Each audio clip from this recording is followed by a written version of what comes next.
Kita beralih ke informasi lainnya, pemirsa. Fenomena banyaknya pasien anak-anak yang cuci darah menjadi alarm bagi orang tua, terutama faktor gaya hidup. Pemerintah pun menerbitkan PP nomor 28 tahun 2024 yang diharapkan mampu membatasi konsumsi kadar gula.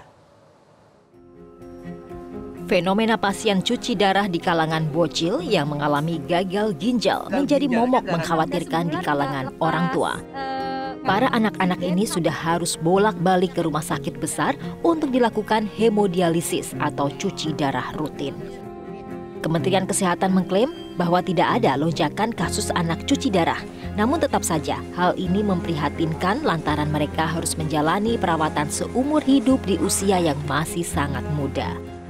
Kalau kita lihat dari survei kesehatan Indonesia yang kita lakukan 2013 ya, bahwa konsumsi garam, gula, lemak masyarakat Indonesia itu memang hampir 80% sampai 90%, terutama di daerah-daerah tertentu itu melebihi dari kadar yang seharusnya.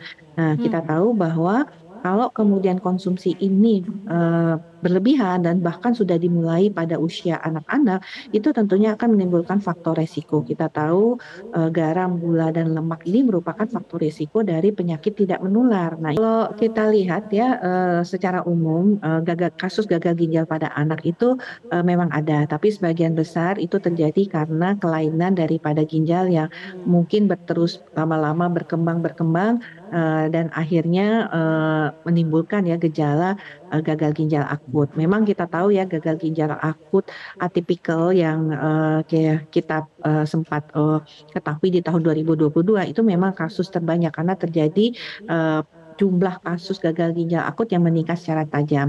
Nah, kami juga tidak menerima ya sebenarnya laporan peningkatan kasus gagal ginjal akut secara signifikan ya.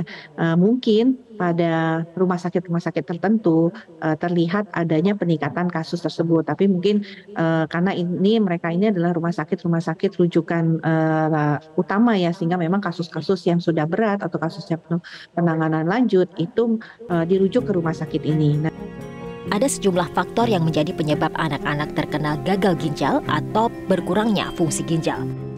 Yang menjadi perhatian bersama yakni peran orang tua dalam pola hidup anak, termasuk mengatur asupan gizi anak. Pekan lalu, pemerintah juga telah menerbitkan PP nomor 28 tahun 2024 yang merupakan aturan pelaksana dari Undang-Undang Kesehatan nomor 17 tahun 2023 tentang kesehatan.